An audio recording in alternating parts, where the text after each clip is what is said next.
Broadcasting from New York City to the world, it's the G-Man Interviews.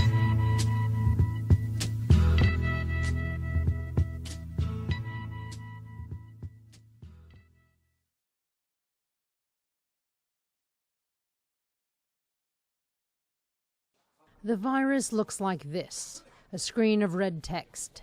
It instructs its victims to pay $300 in Bitcoin to regain access to the infected computer's files.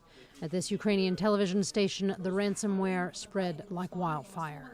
The computer became uncontrollable. A chain reaction started, the first, the second, third, fourth, fifth computer, and it spread across the whole newsroom. Ukraine's central bank, post office, Kiev's airport, and even Chernobyl's nuclear monitoring system have been infected. The Ukrainian government said they're working hard to get to the bottom of who's behind this attack, with some pointing at Russia and efforts to destabilize the country. Cyber police representatives are heading to the institutions. They are working to prevent dissemination of the harmful software and elimination of its consequences.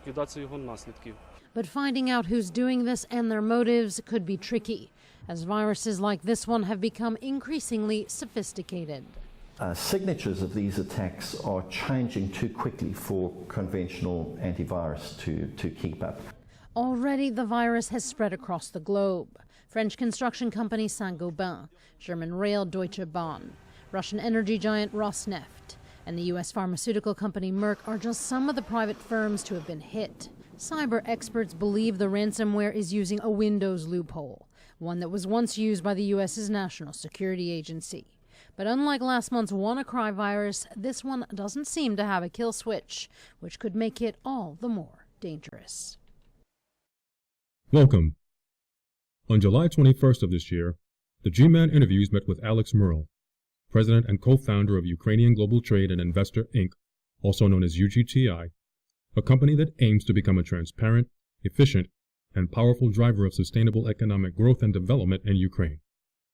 He is a licensed attorney and experienced business development professional, working with banks and international financing organizations to secure project-related financing.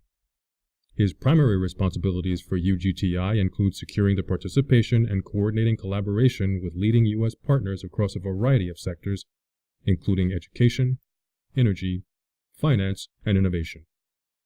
With this experience, he has developed strong relationships and partnerships with companies making an impact in energy security and cybersecurity.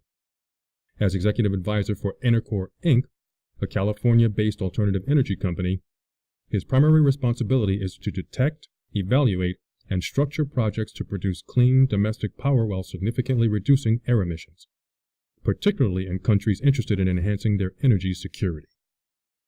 Ukraine Cybersecurity LLC is a subsidiary of Ukrainian Global Trade and Investor Inc. and is focused exclusively on helping the Ukrainian government, military, and private sectors solve difficult cybersecurity problems while gaining agility and cutting costs. Through Ukraine Cybersecurity, UGTI offers unique value to Ukraine through a partnership with Vidar Inc., a world-leading cybersecurity company founded in California's Silicon Valley. In this exclusive interview, Mr. Mehrle provides an assessment of the crisis that has engulfed the homeland of his parents and explains how Vidar Inc. and 2 Pennsylvania congressmen have joined the effort to help strengthen Ukraine's cybersecurity systems. As noted in the opening segment, a massive cyber attack was launched against Ukraine, which targeted its banking sector, government, and media outlets.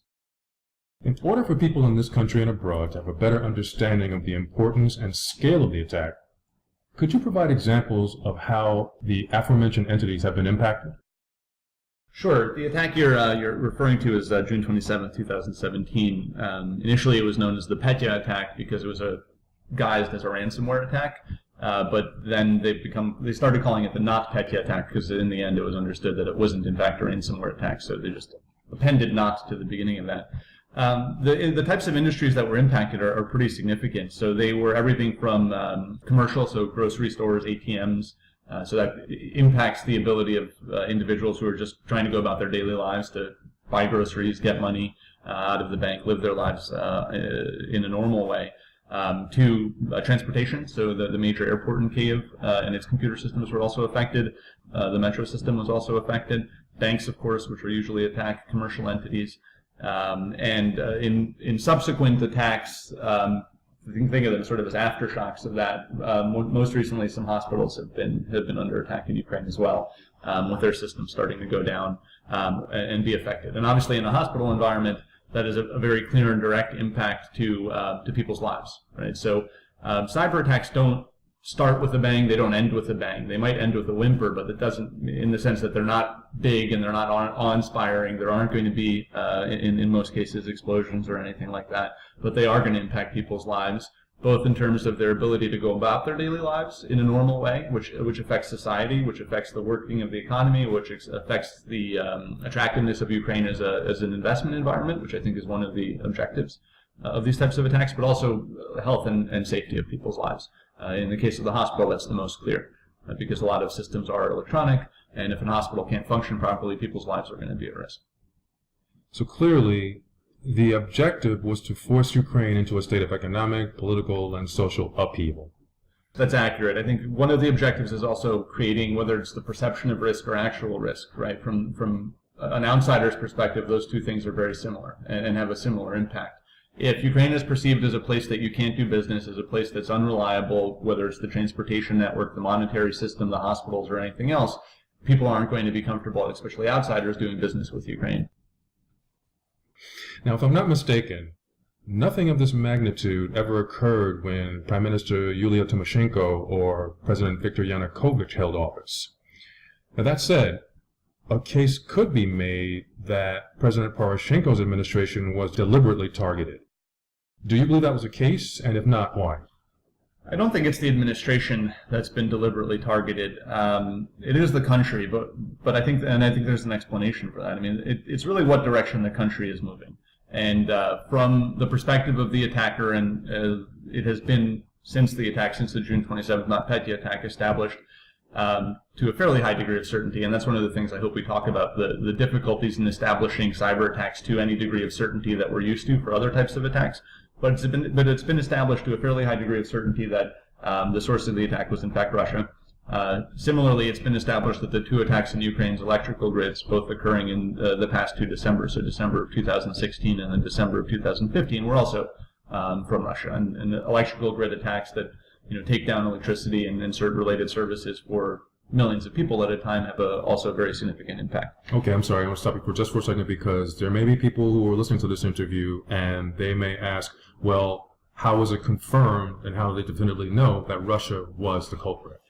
Sure. I am not, although I'm working in cybersecurity, I'm not a cybersecurity expert. So rather than talk above my pay grade, I can refer to some links and articles that I'll provide you after the fact, and then you can share those with your listeners. But there are, of course, forensic tools available to study and evaluate these things, and companies that specialize that, and technologies that specialize in that.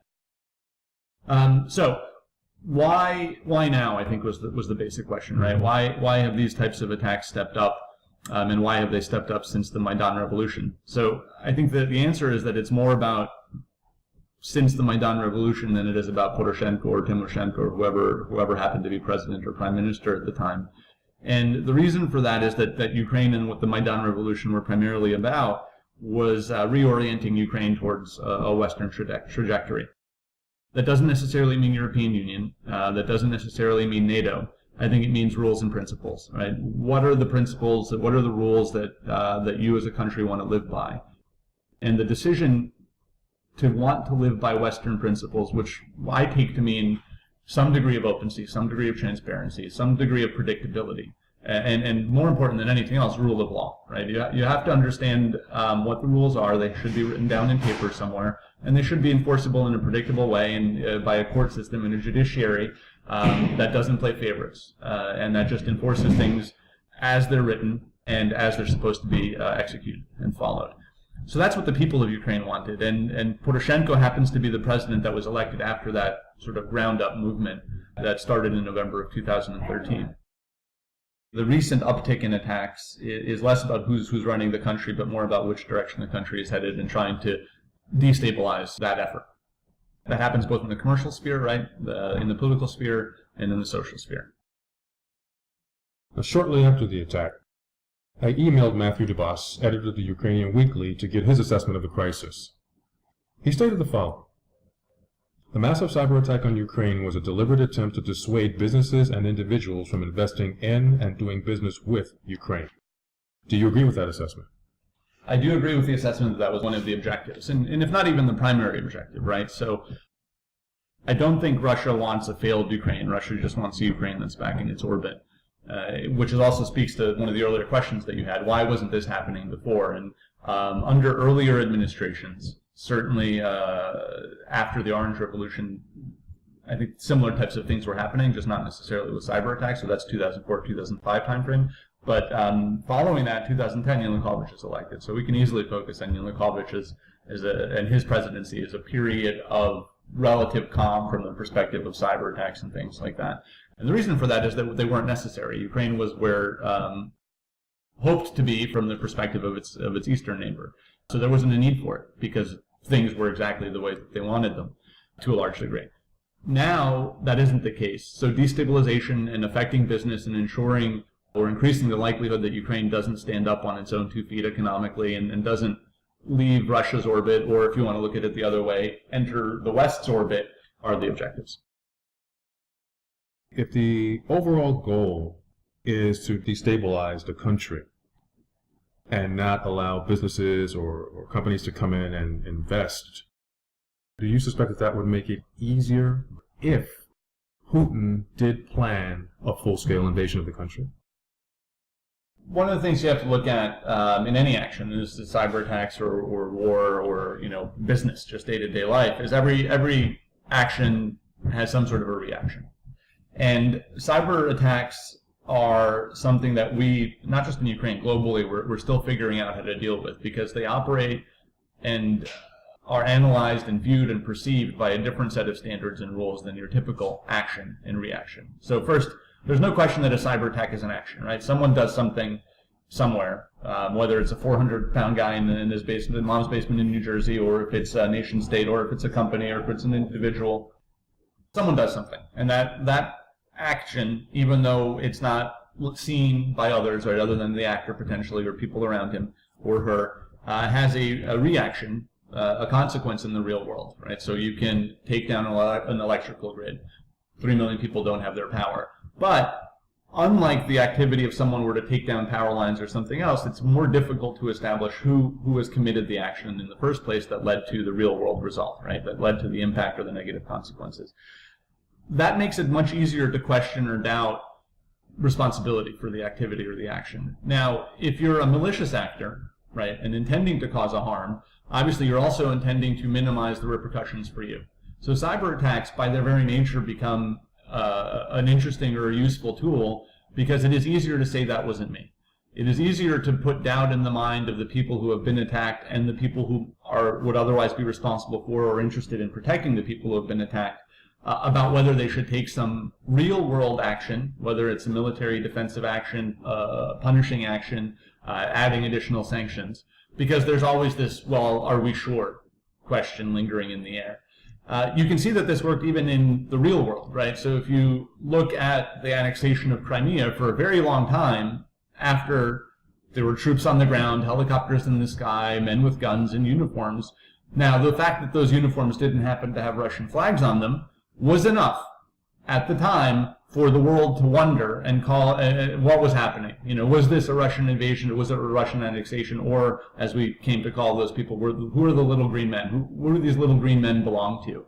And if that's possible, just imagine how easy it is to create the same type of doubt in a cybersecurity scenario. It is very easy, just to conclude out of the thought, it is very easy to cause real-world harm with cyber attacks. That's been proven pretty consistently and increasingly, as the June 27th NotPetya incident demonstrated. It is still and will remain hard to satisfy everyone's curiosity and need to know who did this and who's responsible. And that will always give an advantage to actors who are willing to use cyber attacks to cause harm, because the people who are responsible for defending will always have an easy way to say, well, maybe we shouldn't because we're not sure. And of course, it's obvious how that has a massive destabilizing effect. Ukraine is a country that's extremely limited in terms of having financial and technical resources in place to effectively stave off future cyber attacks on its infrastructure. You recently provided the show with a copy of a bill that was introduced by Pennsylvania Congressmen Brendan Boyle and Brian Fitzpatrick, which would play a significant role in enhancing Ukraine's cybersecurity. Can you provide an overview of the bill and the role your company played in helping draft the legislation? Sure. To be clear, I didn't draft the legislation, and my company didn't draft the legislation. We were given an opportunity to provide comments to a draft version of the legislation because of our activity in the space. Thank you for clearing that up. Sure, no problem. And we also are working with some partner companies, including Bitter, which is a California-based company that provides a software-defined perimeter solution called Precision Access that we happen to think is the optimal solution for Ukraine today. And then another company, Cognitio, which does some after-the-fact evaluation of attacks and things to understand who did this, and also does risk assessments for companies and government entities to what are your cybersecurity weaknesses, and provides recommendations to resolve some of those weaknesses.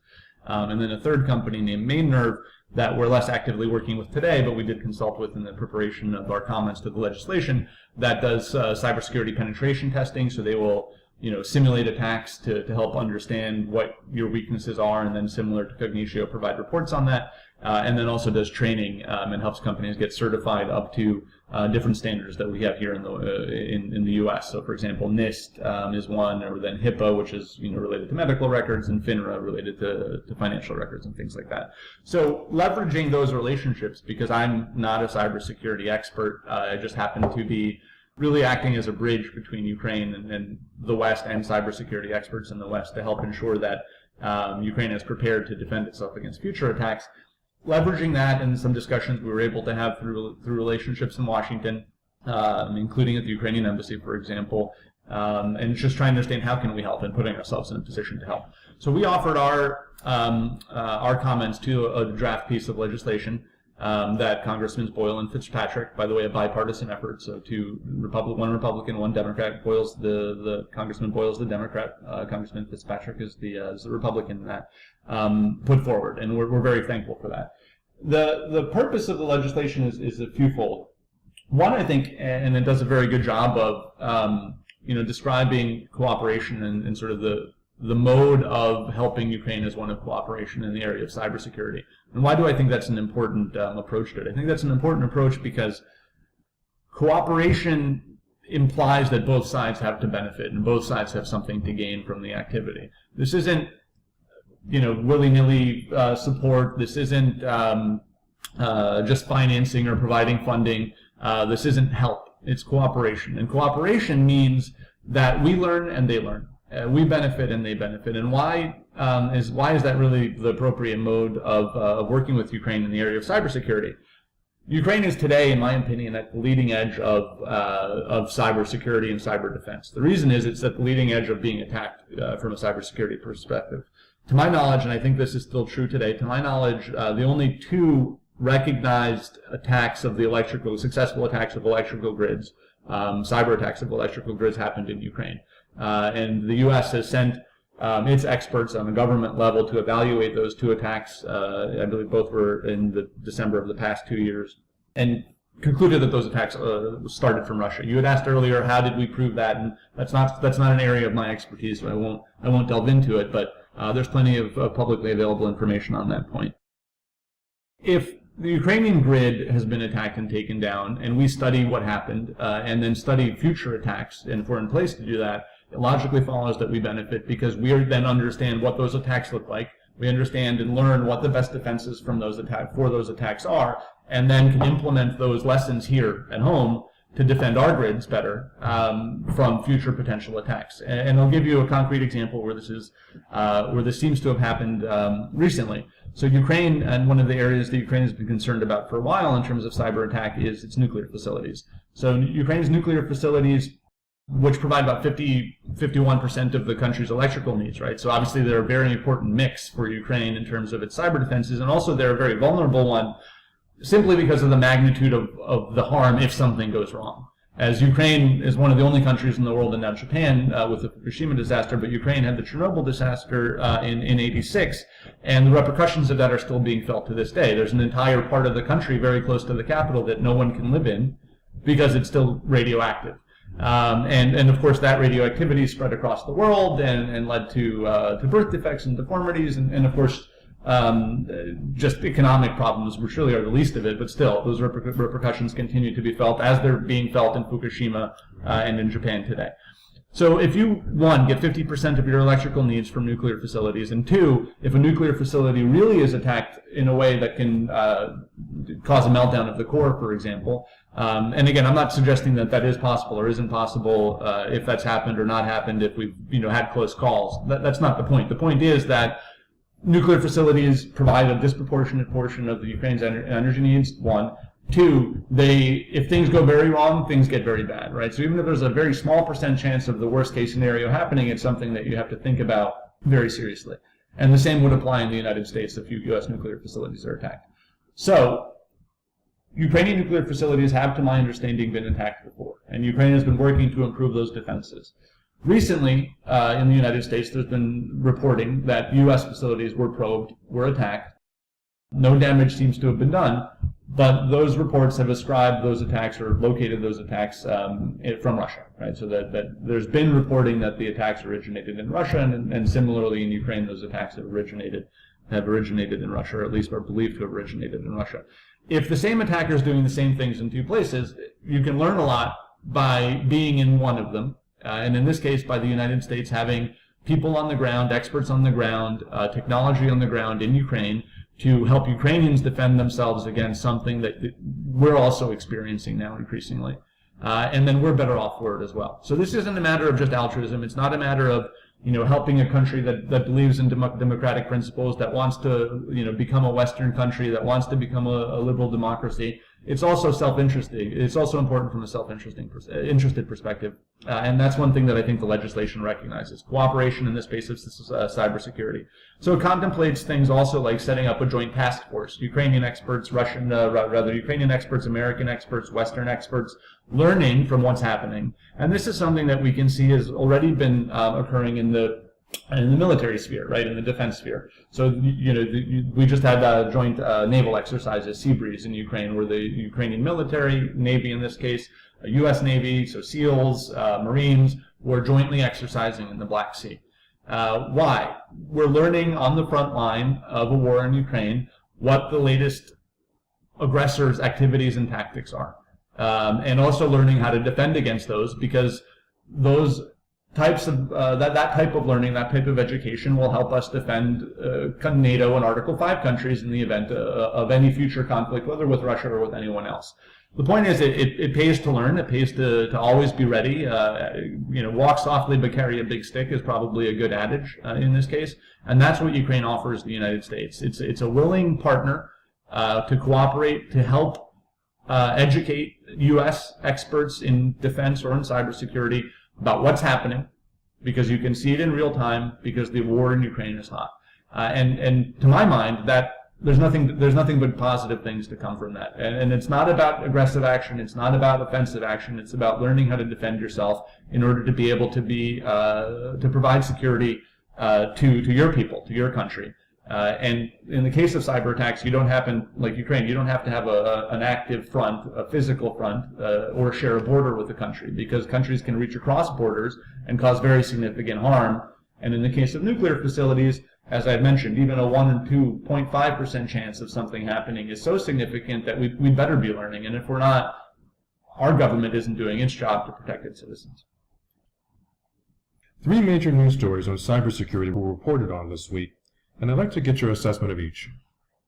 I'll start with the July 19th Bloomberg Politics report that indicated U.S. Secretary of State Rex Tillerson was shutting down the department's cyber office as part of a reorganization effort.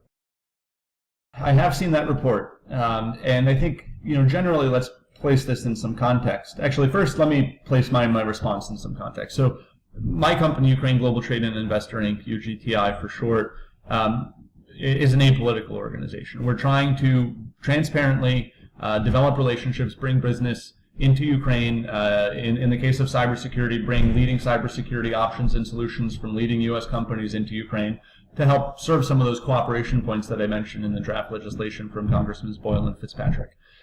We don't, and we tried to not to delve into politics. Of course, I do have personal opinions, and I can speak to some of those here without, I think, breaching sort of the company mission. And this is one of those areas. With that sort of disclaimer out of the way, what I think you see happening in cybersecurity is just part of a bigger trend from this administration in terms of reducing staffing levels, reducing funding for the State Department and other, government entities and agencies. That's part of a plan that I don't necessarily agree with, but that has, purposes that are unrelated to, weakening or anything like that of systems. It's just a different view of how government should operate, arguably. In the case of cybersecurity, however, I think more needs to be understood, and in this particular report, about what the option is, right? So there's been some reporting on, where that function will be moved over to. And I think we need to wait to see what that looks like and how much funding that activity is given, right? Monitoring these types of activities, and also organizing a coherent defensive response, not to any particular attack, but just in terms of preparedness. Because one thing that I think everybody should understand now, not just because of Ukraine, but Ukraine helps illustrate the point, cyber attacks are real, cyber attacks are happening, and the potential for harm is even more significant than we've seen. So whatever the administration does, I hope it recognizes that it has to do something, and it has to take this just as seriously as it does naval defense and funding or authorizing funding for literal combat ships or whatever else. Because cyber attacks can be as damaging as real attacks. And in fact, because they're so easy to mask and to hide who the real source of it is, they're actually more likely. Because an attacker can rest somewhat comfortable in the presumption that there will at least be doubts in the minds of the people or the country or the entity that's been attacked about who did it. And that makes a response more difficult. And there are people and there are countries that have demonstrated a willingness to play on that doubt in order to take steps in the cyber world that they would never take in the real world. So if anything, we should be shoring up our cyber activities or our cyber defenses and our cyber coordination rather than weakening it. It remains to be seen what the end result will be of the announcement that you mentioned from Secretary Tillerson. But I hope that the end result is that we still take cyber defense seriously and that we, in fact, start taking it more seriously than we have been. On July 20, CBS News reported that Russia said talks were underway on developing a joint U.S. cybersecurity unit. That I did see that report, and rather than it's a bad idea. I don't need to mince words about that. And a number of senators, even Republican senators, so Senator Rubio, Senator Graham, came out and said it's a bad idea. I think Senator Graham said it wasn't the worst idea he had ever heard, but it was close. And the reasons for that should be obvious, right? If you have the U.S. intelligence community confident in its conclusions that Russia has been a source of attacks, nation-state directed attacks on our democratic institutions, so our election, more recently our nuclear facilities, it stands to reason a lot of things that you and I don't know about and don't hear about, but that our senators do and certainly our president does. It stands to reason that those aren't the types of people that you partner with. It's like inviting the fox into the hen house, and we should avoid that. On July 20, U.S. Attorney General Jeff Sessions announced the formation of what he called an international cybercrime enforcement action. I didn't read that. I did see the report. I didn't read that in as much detail as I have the other reporting articles that you'd mentioned. I do have some thoughts on it, and generally I think it's a good idea, right? I mean, I think some sort of a rules of the road for what happens on an international level when cyber attacks occur would be good. The problems that I talked about earlier, though, about ascribing and being certain of guilt are the same, though. And they're actually, to my analysis of things, very difficult to overcome when you're talking about international law, because we can't even get things right when the real attacks happen, right? So if we can't agree on, at the UN National Security Council level, what to do when Syria gasses its citizens, or what to do when North Korea launches intercontinental ballistic missiles, when we all can see the missile going up, whether via satellite or otherwise, or in the case of North Korea, they report on it themselves and boast about it, or in the case of Syrian gas, right, there's some question about didn't happen, who gassed who, right, even though it was a physical attack that I'm sure we have plenty of evidence that maybe you and I aren't even privy to about it. If we can't agree what to do then, how are we likely to agree when it's even more difficult to understand what precisely happened, and there aren't going to be any pictures of it, and no one's going to be releasing news reports or press releases about what they did. My guess is that if you do set something like that up, you're going to see a lot of wheels spinning, just as you do in the case of real attacks or real events that we all agree are punishable, but we still can't agree on the punishment. So yes, it's a good idea. I think it's a good idea certainly to start laying down some rules of the road for everybody, including the United States, about what's allowed and what's not allowed. What do we as an international community think about cyber attacks? How do we think about them? And I think that process has started here domestically with NIST publishing the Cybersecurity Framework. That's the National Institute of Standards and Technology. That's optional for companies and agencies to follow, but it's at least out there because these are complex issues and complex questions. So, even though it would be difficult to implement and to enforce some sort of an international agreement or law on cybersecurity and cyber attacks and what to do in the event of them, it's still a conversation worth having because the consequences of not understanding are just so significant. And because these things are happening, we can see them happening. So we better start talking about them because it's a start. I suspect many will listen to this interview, be they IT experts or people with limited knowledge of computers or cybersecurity, and they'll ask, if a hacker or network of hackers was able to create a virus that infiltrated the security systems of several countries, why the hell would any company or individual think they're capable of creating a foolproof cybersecurity system? It's a total waste of manpower, money, and time. The hackers will always have an advantage or be one step ahead. How would you respond? The mode of attack and defense is different now, right? Cyber attack, cyber defense, we're talking about, digital or electronic signals over computer networks with increasing layers of complexity and increasing interconnection points. But the idea of defense and offense being in a race has been around forever, right? So if you think about castles, right? Castles were built in the medieval times, and for a long time they were impenetrable. But then someone came up with a giant trebuchet.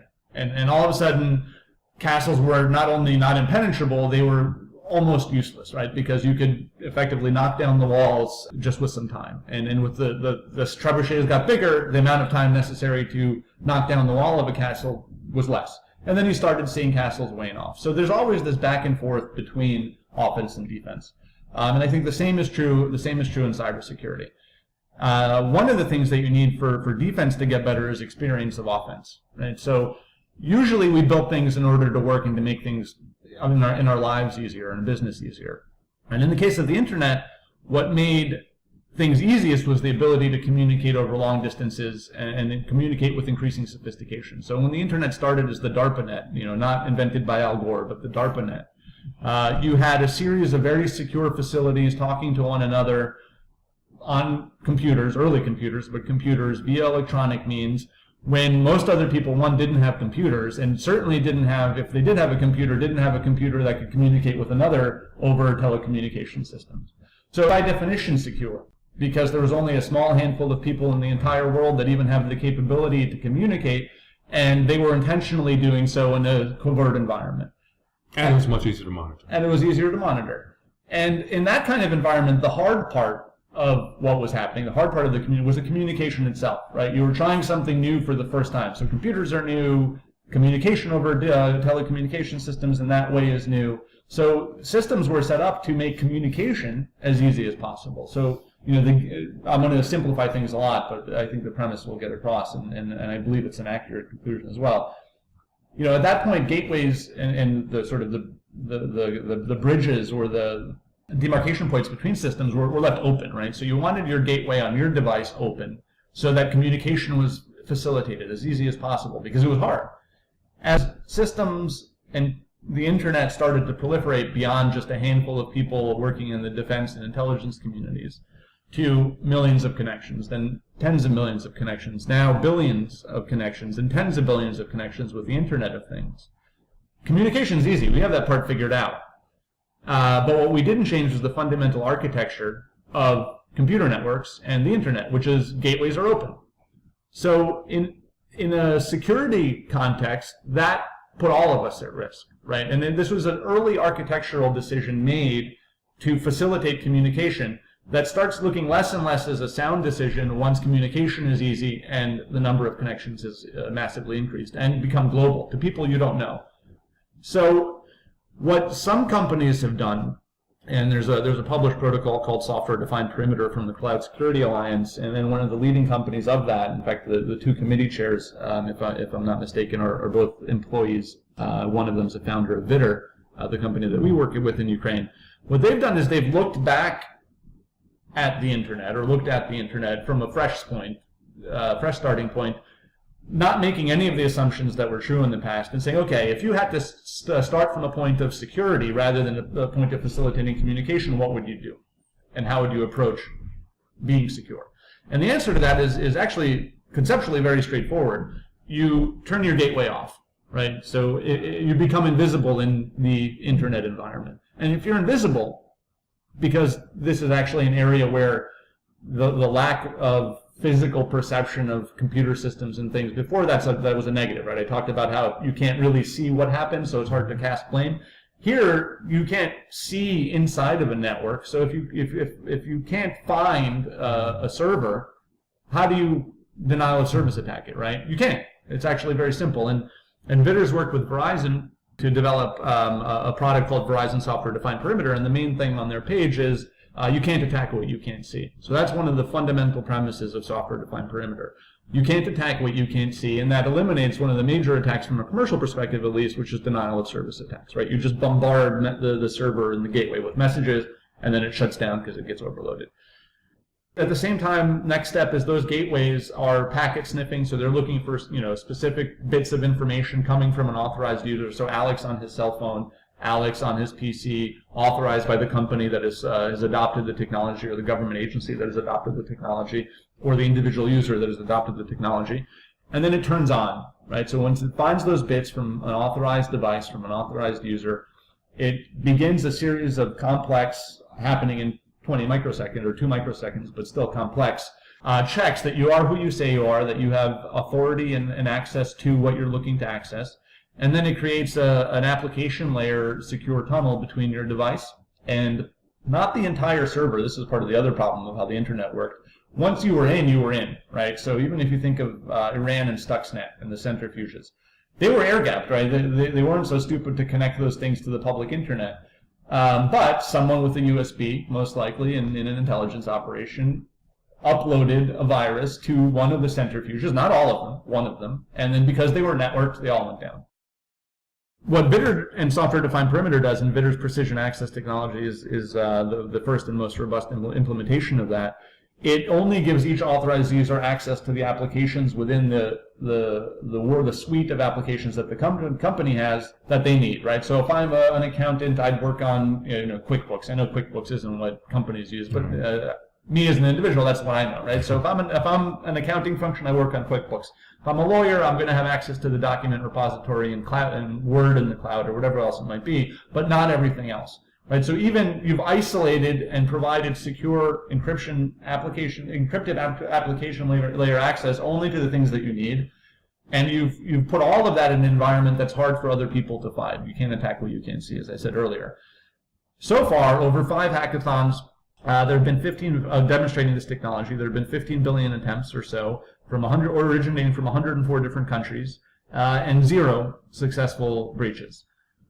Can any company or whether it's cybersecurity or anything else, say we're going to be 100% effective? I think that's a difficult thing to say for a lot of reasons. But so far, they're 100% effective. And I think there's a high degree of confidence that they're going to be more effective than any other solution, precisely because it's a more intelligently engineered solution. And critically, the security is not in the secret special sauce, meaning, if for your security to work, you rely on a secret as enabling that security. Once someone finds the secret out, you're no longer secure. That's not what this is. This isn't, some mystery, some secret that if someone finds out that secret, they'll be able to breach the security. It is a more intelligent engineering of communications, digital communications in the internet age. And because they've built a better mousetrap, it is more secure. Right? So I have a high degree of confidence that VITR and software-defined perimeter in general, but VITR and precision access specifically, because frankly, I think 5 of the 14 guys who wrote the software-defined perimeter protocol are in one way or another associated with VITR. I think they're the optimal solution for Ukraine today, and that's why my company represents them there. We're not a cybersecurity company. We were a company interested in promoting trade, helping Ukraine grow economically, and an important aspect of that is ensuring that the environment is safe, precisely because of some of those things we talked about earlier. If the rest of the world thinks as soon as I put my information in Ukraine, it's going to be stolen, it's going to be hacked, it's going to be breached, they'd be right to have some hesitation to come. So one of the responsibilities I think the Ukrainian government has and the Ukrainian businesses have is to encourage investment, which everyone says they want to do. But in order to do that, you need to give people a safe place to operate. Come here, your information will be safe.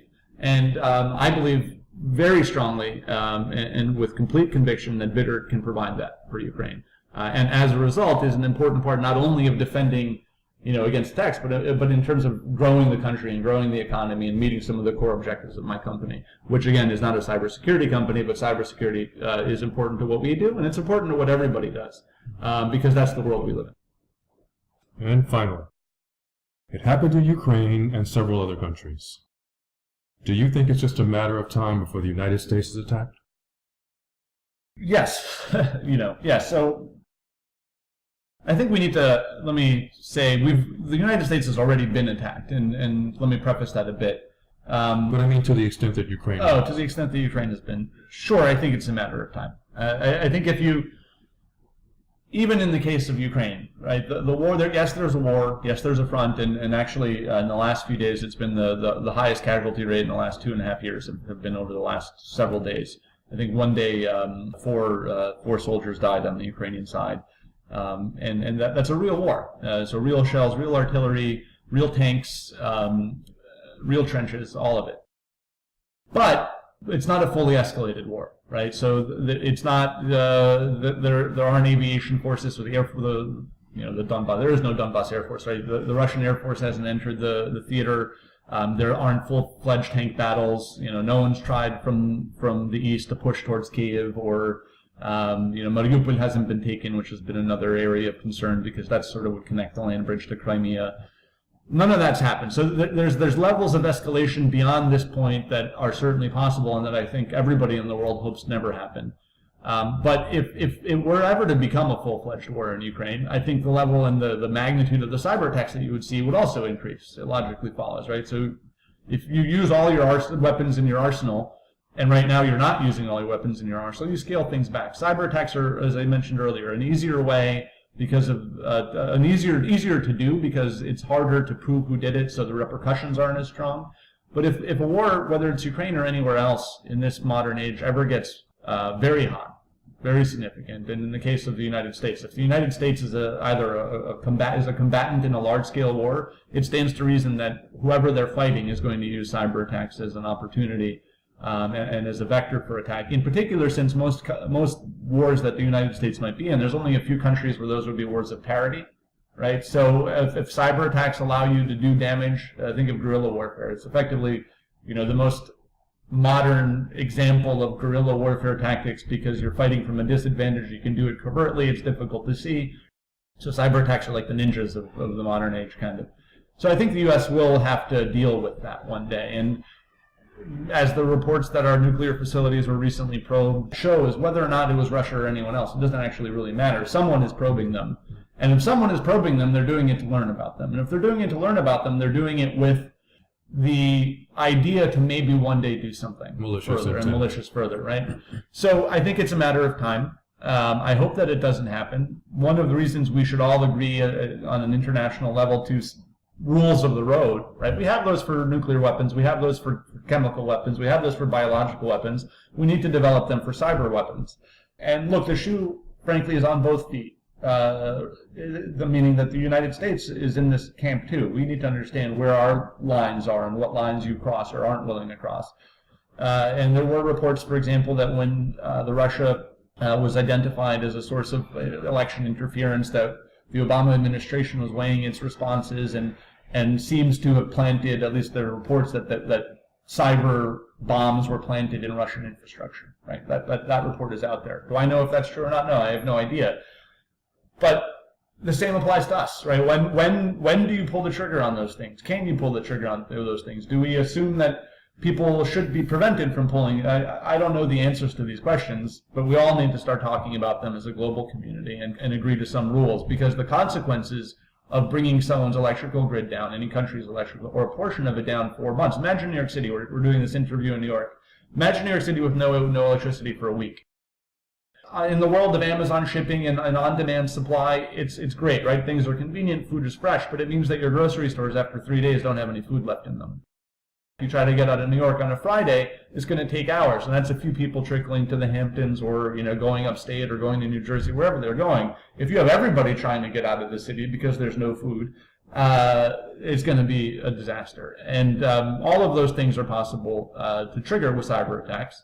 So we need to agree on what we do, and we need to figure out ways to communicate also to understand what the limits are on us, right? So if I look at today's political environment, one of the things I hope to see from everybody, Republican, Democrat, it doesn't matter, is a recognition that what should separate the United States is principles. What do we believe in? Why do we believe in those things? And are we willing to stand by that belief even when it's difficult for us to do so? Because if you're not willing to do that, then you are no different than anybody else. Then the tactic of whataboutism is absolutely right. Well, what separates good people from bad people, better countries, I don't want to say good and bad because everything's shades of gray, but just because things are shades of gray doesn't mean you can't distinguish between them. I can find and identify a lighter shade of gray from a darker shade of gray. And the United States has historically, well, in my lifetime and in this modern age, been the lighter shade of gray, in my opinion. And we need to continue being that. And that applies also to the world of cyber attacks and cyber defenses. Defend as hard as you can. Learn what's going on in Ukraine so we can protect our citizens here, but also appreciate where the boundaries are of the things that you can and can and shouldn't do, and define those and stand behind them and stand behind your principles. And then I think the entire world will be better off. I think a world without American leadership is a worse world than a world with American leadership, but only if that American leadership is a principle-based one. It's been an honor to have you on the show to discuss these very important issues. Thank you very much. Thank you.